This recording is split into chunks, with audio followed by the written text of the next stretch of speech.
little quick hitter, what's coming. Then it's like, oh, okay, I feel good. Let's do this now. Yeah. But yeah, I've still got it. And comedy years. I mean, I'm 5 years in, which is, people look at it going, oh, that's quite a while. No, it's not. No, 5 years is like 10 minutes into a 1,000-mile journey. I mean, I am very new, really, compared to, what's going on. And you still see other people that are, 6 months to a year, 2 years in, and they look at you like, oh, you're a veteran. You've been doing this forever. And it's like, not really, man. Nothing. I'm about 5 years in. I started April 9th, 2009, and that's funny. That's almost identically to the same day I did. Really? Yeah, right in April and May. I don't really remember it too well. I was wearing white pants. It was after Labor Day. The I had wind to was borrow my blowing boyfriend's about jacket. 4 miles out of the east. The barometric pressure. That's funny. Yeah, me and Ryan started about the same time. 72 and a half people in the crowd this time. And 72 and a half. Midget. yeah. Or a guy with no legs. He was a stagehand. Nice. Ryan, have you done comedy mainly just in Las Vegas then? I've been in California, New Mexico. I go to New Mexico every year. My school I graduated from, I'm alumni of New Mexico Highlands University. I go host the homecoming pageant every year. I've been doing that for the past few years.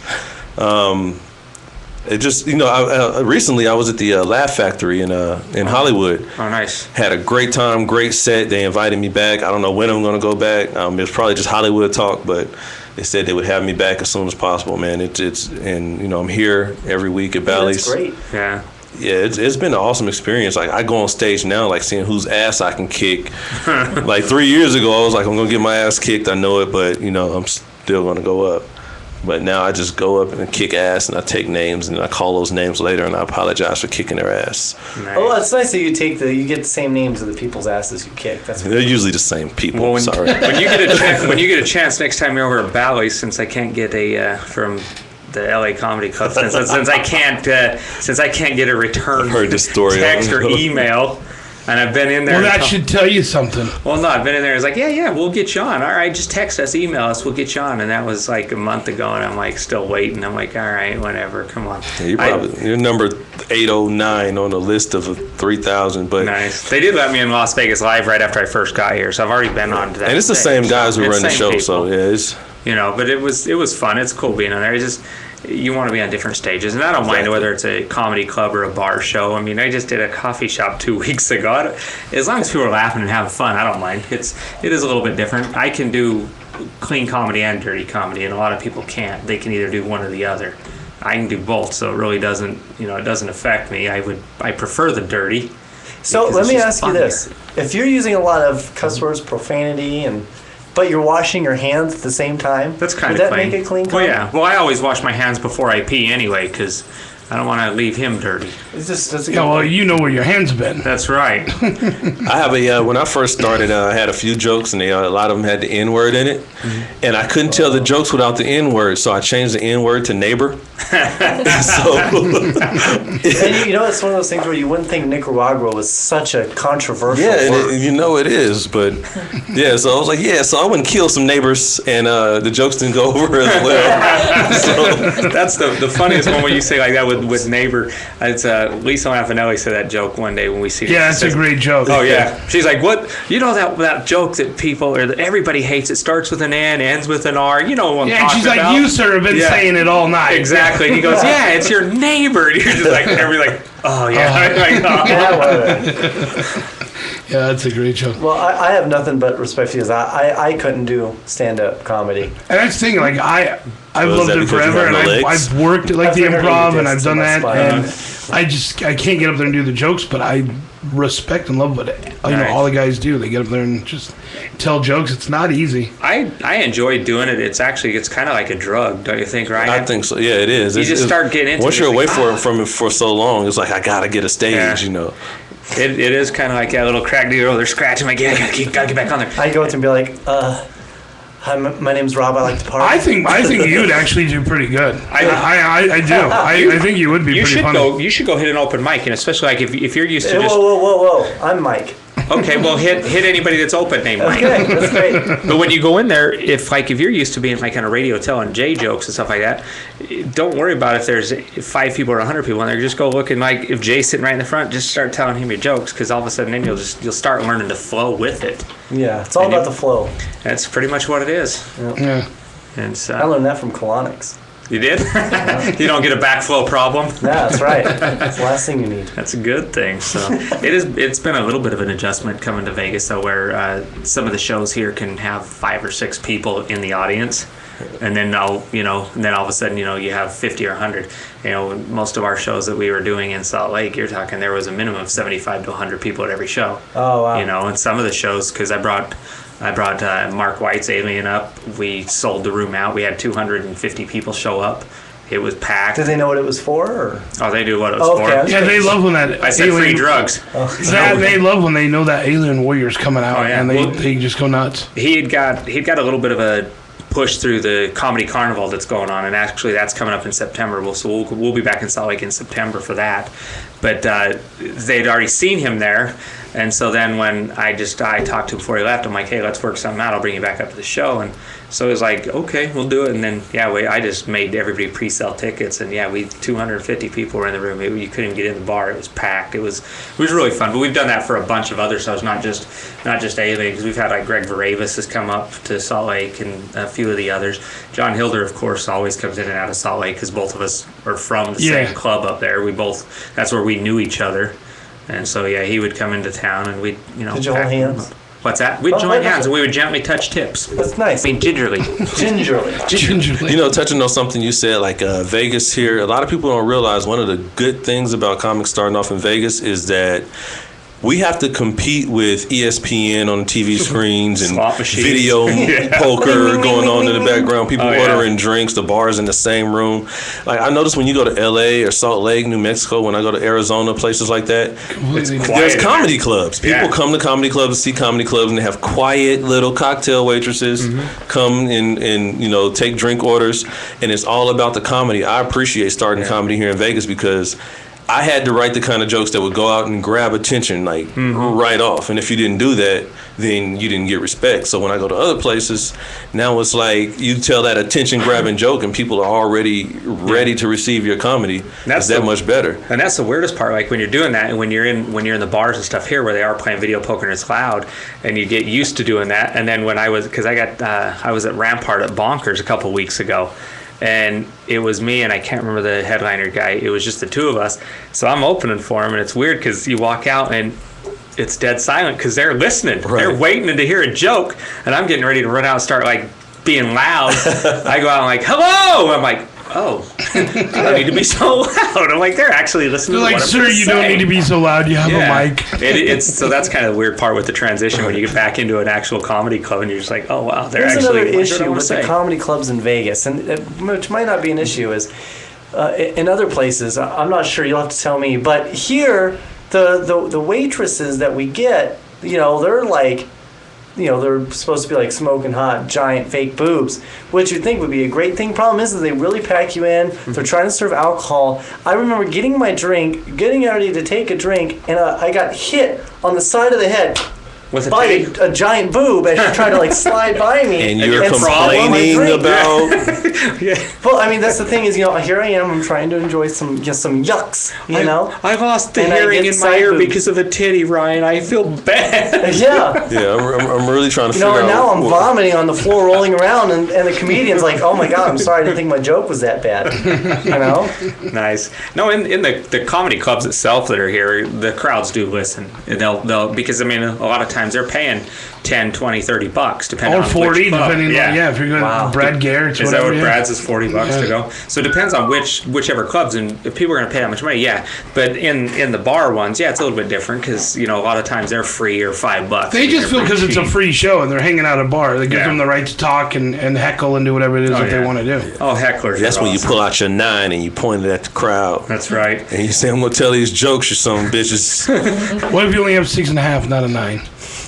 Oh, you mean that night? Well, Jay, I was drunk and the zipper on my pants malfunctioned. Yeah. And 10 years later, he still has that thing lodged inside of him. Yeah, 10 years later. I think we did that bonkers show together though movie. in the plaza. Me and Ryan were in there, and it was funny because the way they used to have that room set up was just behind that curtain, and then you had like the bar next to it. You were there when that wedding party was going on, right? Or were you there the next week? With me? I've been so drunk. All the comedy shows kind of run together. But I vaguely remember that. Yes, I do. Yeah, that wedding party was really loud, and it was so funny because you could barely hear as a comic. Everybody in the crowd was trying to listen, but they were pissed because you could just hear the wedding party. And so, yeah, you had to actually scream your jokes for them to hear what you were saying. That's the only time I've ever been in like a comedy club, so to speak, where it was the crowd was loud, but it wasn't the crowd. It was the people on the other side of the curtain. I just like to go to the El Cortez and just stand in the middle of the casino room and just start telling jokes. Did you get herpes from the carpet? You know what? Almost.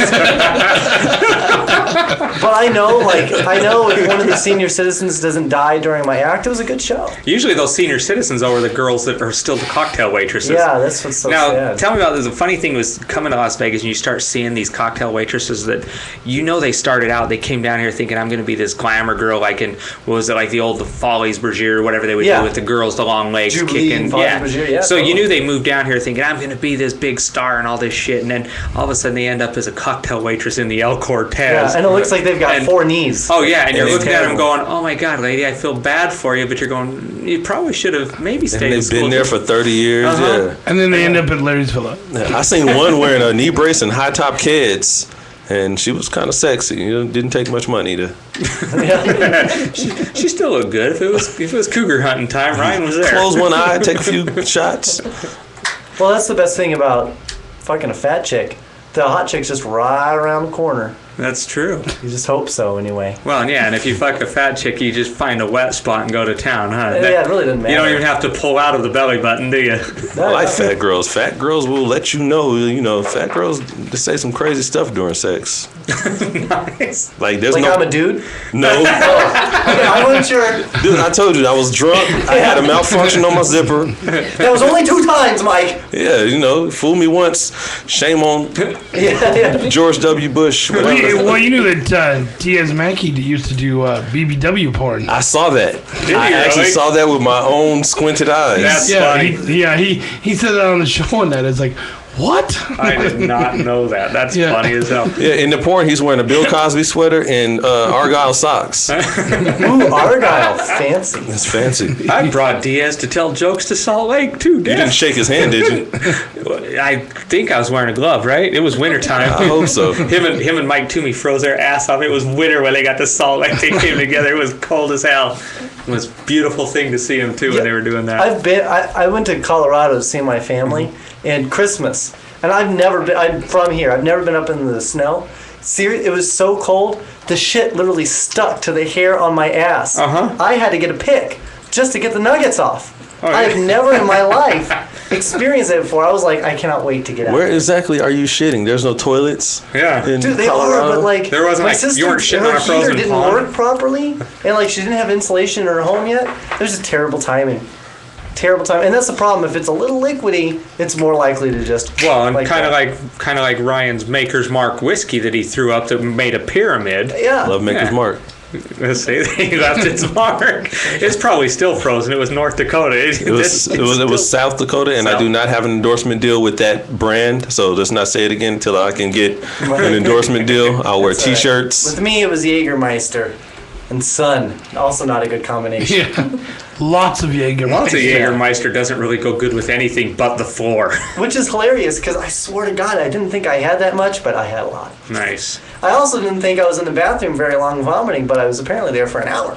Well, and I don't remember buying any food, but I apparently bought everybody at the place a fucking burger from BLT Burger. Nice. It cost me like $90. I didn't eat anything. I have spent the night in the bathroom before because I drank too much. The best part of that was when he was still in the bathroom after I was ready to go, and he was my ride. So I called my friend Krista to come and get me. Oh, nice. And I'm like, I don't know where Mike's at. He's not doing well. She picks me up, and as we're leaving the parking garage, I'm like, oh, there he is over by his car. So she drives over. She's like, hi, Mike. He's like, oh, it just come out everywhere. I'm never doing this shit again. And I never have since. He never has. Yeah. Really? Honestly, honest to God, I've not had. I thought we were gonna lose him that day. Nice. I really did. Every time I've been where I've been sick like that, though, it's always like, oh God, I'm probably not ever going to do this again. And then it's like the next day, your friends or you're having a barbecue or whatever, you guys want to come over, we're drinking and got some steaks. Yeah, like, I'm coming. Yeah, let's go. And then back the same next night going, oh damn, really? Am I going to do this again? I'm a lightweight, man. I don't from drink. The Exorcist, she came and saw me and was like, oh damn. You should have got the part, not me. Yeah, That's good. She's like, I feel so sorry for you. Nice. That's what I said about the heat in Vegas. I saw the devil outside selling bottled water, talking about this is evil. I don't know how you guys do it. You know what's funny is when we were visiting Vegas a couple of years ago, we're staying at the MGM Grand, and they've got that little convenience store right behind it. So you have a fridge in our room. I'm like, I'm not going to go spend $20-$30 for a beer in there. We went to the liquor store next door to stock the fridge. Well, as you're walking back from that convenience store heading towards the MGM, you've got that bus stop that's sitting right there, and all the panhandlers were sitting there. Yeah. This was like 10:30 in the morning. We had just barely landed. It was already about 100 degrees outside, so it was already hot. We just landed. I've got a 12-pack of beer in this hand and a couple bottles of wine in the other hand. Me and my wife were walking, and you could see these guys' eyes growing big, like, he got booze. Well, the one dude on the far end was just doing this, like sitting there, like rocking back and forth, going, oh. And I'm like, I don't know what's wrong with this dude. We got 2 feet from him, man, and he sprayed chow out into the middle of the street. Just everywhere. We had to stop and like walk around going, oh, you gotta be kidding me. We get to the corner, and keep in mind it's all 10:30 in the morning. I know it's 5 o'clock somewhere. Evidently it's 5 o'clock all the time in Vegas. Yeah. Because this taxi comes flying around the corner right in front of us, and you see the guy hanging out the window going, oh, stop here, stop here. He jumped out of the car and just started throwing up in the middle of the road. We're like, wow, we've been in Vegas for 30 minutes, and we've already watched 2 people just lose their guts. So inebriated that they're vomiting. And what's funny is they probably had the best night of their life before that. That panhandler guy, I don't think he remembers any nights. I saw the dude in the Panhandler- taxi, of course. I saw a panhandler today when he got up to the car, and his cardboard sign had nothing written on it. It was like, just make your own. Just think in your mind what you think this sign should say. Oh, okay. Let's talk about panhandler signs. I saw the faded best one. The one I saw said, I need $50 for karate lessons because my family was kidnapped by ninjas. What? That's awesome. I'd have gave him $1 just for creativity. Yeah. That alone. Family was kidnapped by ninjas, need $50 for karate lessons. That's the best one I've seen so far. That's pretty good. That's good. No, the best one we've ever seen. We went on we drove up to do a Pacific Northwest run. Me and her was our anniversary. We were going to take off. We went up through Seattle, Portland, everything like that. When you're coming down, I want to think it's Interstate 5, but as you're coming across over the Columbia River and get in from Washington into Oregon, we got off and started, oh, this is kind of a cool area. Let's go check it out. Got off the freeway, turned around. Man, there's a panhandler. He had like about a 4x6 sign out there, and the words were big block letters. He spent some time coloring this shit in. All of the words just said big block letters, fuck you, pay me. It was all it was. So I'm like, that's actually good. Hey, that's a good sign. It's to the point. I'm like, Literally, It's to the point. literally today, while me and my fiance were driving around, I saw a bum reach into one of those green garbage bins and pulled out like a broken down box, and his eyes just grew. Like he pulled out, I was like, Christmas. yeah, this is gonna be great. Nice. Yeah, I was like, he's gonna make a sign. Seeing with panhandler stuff is always messed up. I mean, we used to have a convertible Mustang, and so Sure. when people would we it was believe her you. car. No, we all So believe she would when people would smoke though, they would flip cigarette butts and stuff. Like it used to piss me off. People would throw them out the windows. I'm like, seriously, Yeah. put them on your damn car or something. But when we got here in Vegas, it was kind of funny because the guy decided to he flipped a cigarette butt out the window. And there's a panhandler sitting there. Dude chased it down the sidewalk to pick it up and start smoking it. I'm like, hey, okay, if you're going to flip into the panhandlers, by all means, throw them out the window to them. Best way to recycle. Oh, yeah. Well, that was funny. It's like Zach Wiseman. You guys know Zach that does comedy. And one of Zach is like talking about, I smoke, so what? I take people's cigarette butts out of the ashtray. And I'm like first I'm going, dude, that's disgusting. Yeah. And he goes, but it's my poison. Who cares? I'm like, oh, you got a point. But I saw Gallagher do that at the Laugh Factory. Picked up the cigarette out of the can. Wow. And I was like, what happened to you? Larry G. Jones is the one that saw him at the Hard Rock, all passed out. And but since then he's gotten a bunch of gigs. He had residency for 3 months at the Laugh Factory. He's just done gigs State at the Farm commercial. Yeah, and he just did the Golden Nugget for like 2 weeks. Maybe that's his twin brother. No, his brother died. Oh, really? It's definitely not his twin brother. No Gallagher 2 anymore. No. But yeah, and so we were waiting to do an interview with one of the comics there. He happened to just be one of the nights he showed up and was hanging out, and he was looking through the ashtray and he saw Long, and I was like, "What? You had more Showtime specials than anybody. Yeah. What happened?" Like, it's so weird to see that. Vegas happened. Yeah, but the weirdest thing, even when you look at that and you think like, oh, he's been on Showtime or they've been on Letterman or Leno or something, they've been on there. A lot of those comics, just because you get on those shows, doesn't ever mean anything. You know what I mean? You get paid Gallagher, a few bucks. Come on. Gallagher on the other hand, he made a lot of money, yeah, but you got professional athletes that were making millions of dollars too that were, that are eating, cat food now. I guess because, we don't have it, so, you look at it and go, what did he do with $28 billion? Yeah. Here's the thing, though. Ruined you. Let me try. I've been on HBO several times. You know what my trick is? I just stand on my TV. Yeah.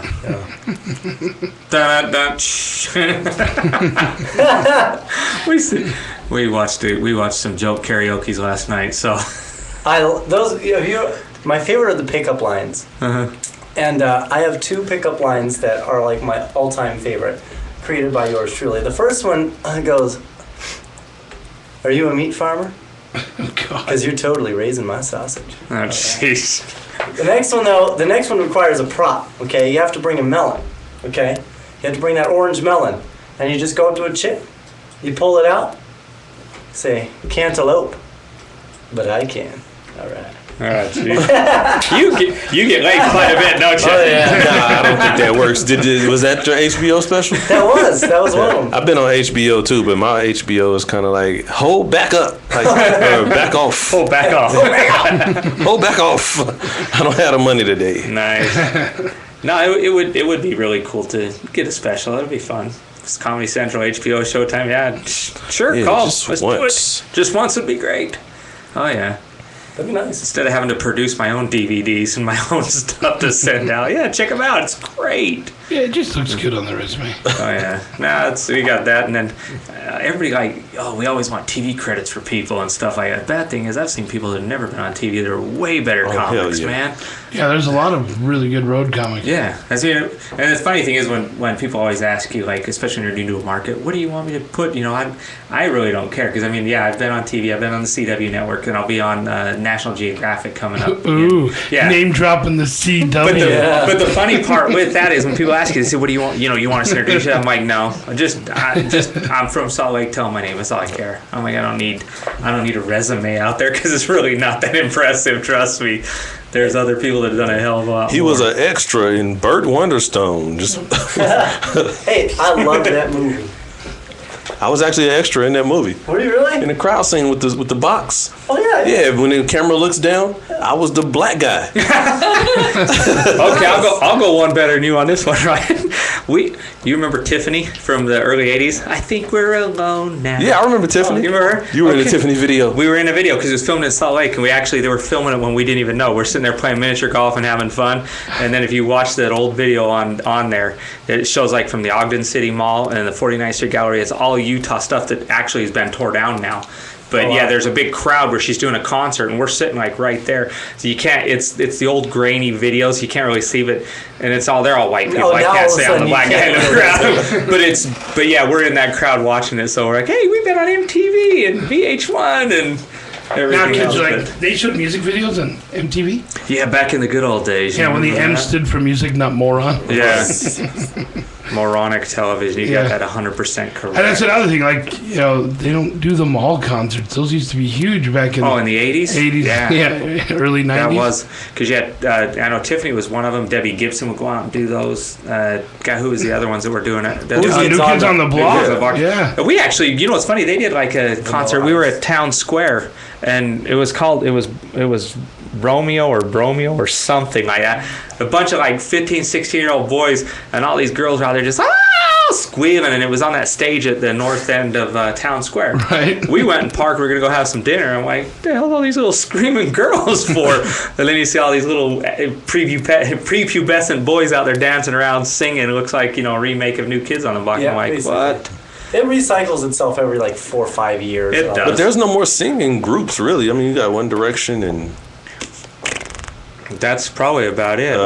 One you got the new one that Big just came Time out. Rush. 5 days of summer, or 5 seconds of summer, or whatever. 5 days of summer. 5 seconds of summer, something like that. Something like Most people are so egotistical though. If they get any kind of recognition, I'm better in this group. I don't want to be a part of you. I need to go out on my own. The funny thing was, you remember when Justin Timberlake was part of is NSYNC, right? NSYNC, yeah. That's exactly what Raphael from the Ninja Turtles did too. Went out on his own. He's right. Yeah. He's a lizard now. People don't know that. But if you look at like Timberlake wasn't even the main focus when he was on NSYNC. You guys remember that? Oh, he yeah, was right, kind of the background dude. There was a couple of the other guys were the ones that were pushing out there. The dude with the funny facial hair, right? It was. And they're like, they're like, you're doing what, Justin? I'm going to start a solo career. Exactly. Whatever. And they'll laugh at him, and now it's funny because now he's one of probably the most talented people out there. Yeah, I remember he had the golden locks. He's a good singer. I mean, he's a good-looking dude. You're just like, seriously, what else can you do, man? I probably would too, because then if I blackmail him, I get paid. Yeah, but I'm doing him. He ain't doing me. I mean, I ain't gay or nothing. Yeah. No, it's not gay if you're in a three-way, right? Yeah. But that's probably what'll happen with One Direction too. Even though you got Harry Styles, the main guy. It may not even be his. He knows the name. I know, dude. When you're a comic and stuff, you have to kind of pay attention to what's going on because I do write a little bit of topical humor.